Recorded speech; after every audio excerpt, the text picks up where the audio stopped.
주님께서 여러분과 함께 마테오가 전한 거룩한 복음입니다. 그때 베드로가 예수님께 다가와 주님, 제 형제가 저에게 죄를 지으면 몇 번이나 용서해 주어야 합니까? 7번까지 해야 합니까? 하고 물었다. 예수님께서 그에게 대답하셨다. 내가 너에게 말한다. 7번이 아니라 77번까지라도 용서해야 한다. 그러므로 하늘나라는 자기 종들과 셈을 하려는 어떤 임금에게 베길 수 있다. 임금이 셈을 하기 시작하자 10,000달란트를 빚진 사람 하나가 끌려왔다. 그런데 그가 빚을 갚을 길이 없으므로 주인은 그 종에게 자신과 아내와 자식과 그 밖에 가진 것을 다 팔아서 갚으라고 명령하였다. 그러자 그 종이 엎드려 절하며 제발 참아주십시오. 제가 다 갚겠습니다 하고 말하였다. 그 종의 주인은 가엾은 마음이 들어 그를 놓아주고 부채도 탕감해 주었다. 그런데 그 종이 나가서 자기에게 100데나리온을 빚진 동료 하나를 만났다. 그러자 그를 붙들어 멱살을 잡고 빚진 것을 갚아라 하고 말하였다. 그의 동료는 엎드려서 제발 참아주게, 내가 갚겠네 하고 청하였다. 그러나 그는 들어주려고 하지 않았다. 그리고 가서 그 동료가 빚진 것을 다 갚을 때까지 감옥에 가두었다. 동료들이 그렇게 벌어진 일을 보고 너무 안타까운 나머지 주인에게 가서 그 일을 죄다 일렀다. 그러자 주인이 그 종을 불러들여 말하였다. 이 악한 종아, 내가 청하기에 나는 너에게 빚을 다 탕감해 주었다. 내가 너에게 자비를 베푼 것처럼 너도 내 동료에게 자비를 베풀었어야 하지 않느냐. 그러고 나서 화가 난 주인은 그를 고문 형리에게 넘겨 빚진 것을 다 갚게 하였다. 너희가 저마다 자기 형제를 마음으로부터 용서하지 않으면 하늘의 내 아버지께서도 너희에게 그와 같이 하실 것이다. 예수님께서는 이 말씀들을 마치시고 갈릴레아를 떠나 요르단 건너편 유다 지방으로 가셨다.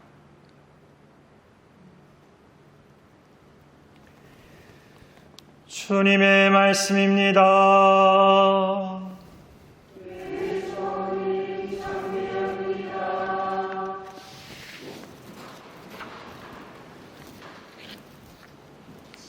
참 예수님,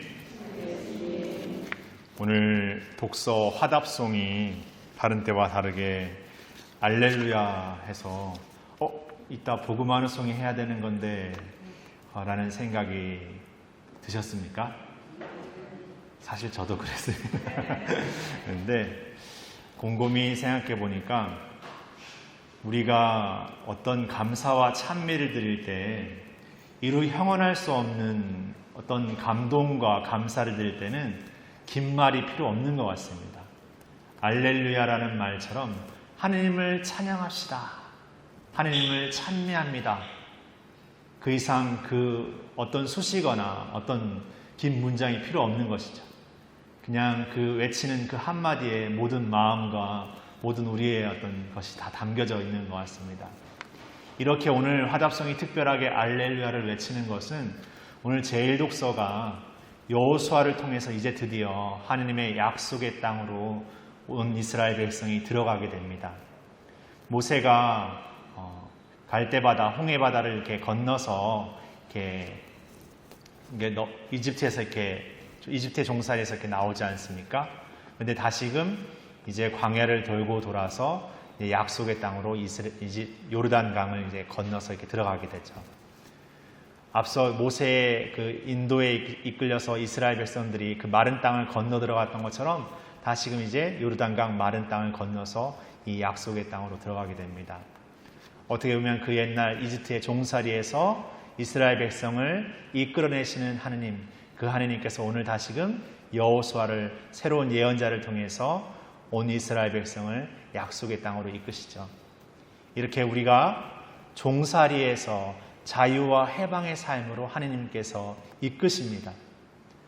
바로 오늘 복음에서 말하는 죄라는 것, 우리가 영적인 어떤 그 어려움, 어떤 영적인 유혹의 어떤 죄를 짓고 서로 죄를 짊어지고 살아가지만 그 죄에서 온전히 해방시키시는 것, 죄의 종살이에서 온전히 우리를 자유롭게 하시는 분은 바로 주님이시라는 것이죠.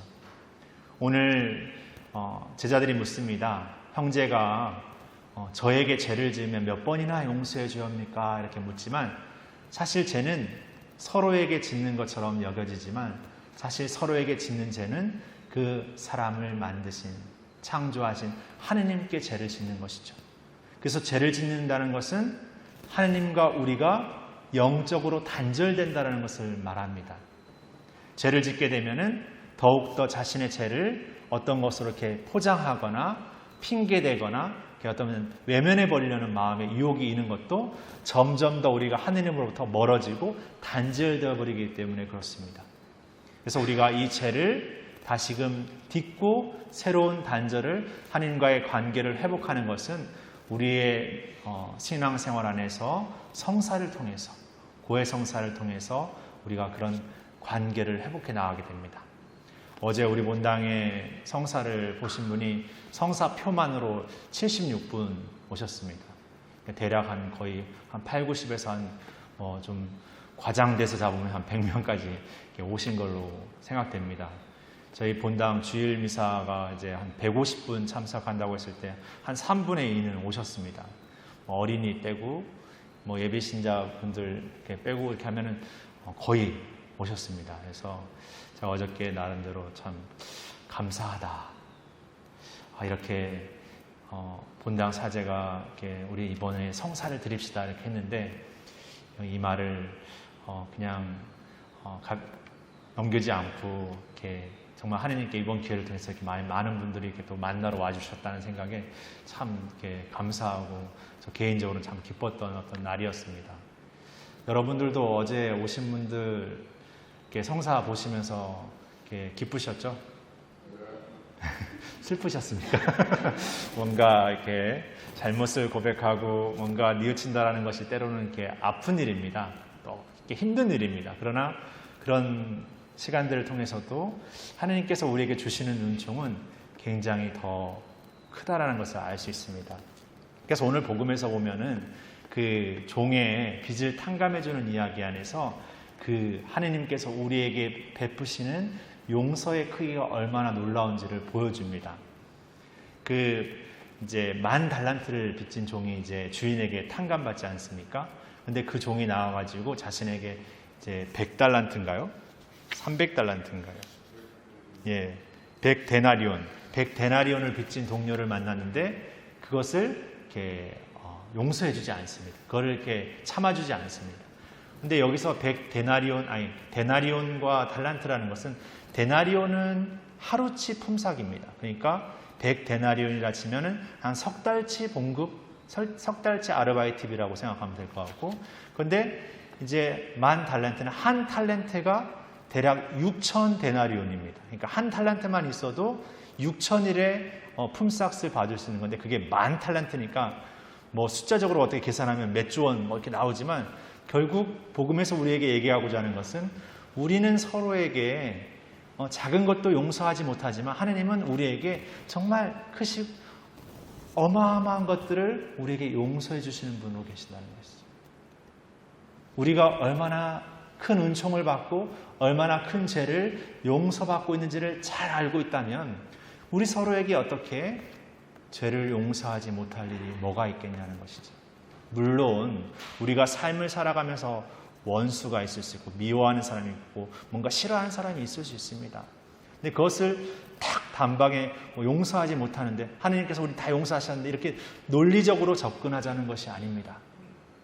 하나님께서 우리에게 얼마나 크신 사랑을 주셨는지를 끊임없이 우리 안에 새기면서 우리의 작은 노력을, 되어지지 않는 노력이지만, 때로는 넘어지는 노력이지만, 그럼에도 불구하고 거기에 그 모든 것을 용서하실 수 있는 그분의 은총을 주십사고 청하면서 매일 다시 시작해보는 게 좋겠다는 생각이 듭니다. 그것이 우리에게 주시는 은총이고, 우리에게 주시는 자비이고, 우리에게 주시는 사랑이라고 생각합니다. 그런 사랑을 우리는 매일 오늘 10,000달란트처럼 무한하게 받고 있습니다. 그런 무한한 은총을 받고 있는 우리가 오늘은 나가서 좀 더 새로운 마음으로 다시 노력할 수 있다면 그것이 하나님께서 우리에게 주시는 용기가 아닐까 생각해 봅니다. 그런 마음으로 오늘 또 새로운 마음으로 여러분들의 자리를 복음의 자리로 만들어 나갔으면 좋겠습니다. 잠시 묵상하시겠습니다.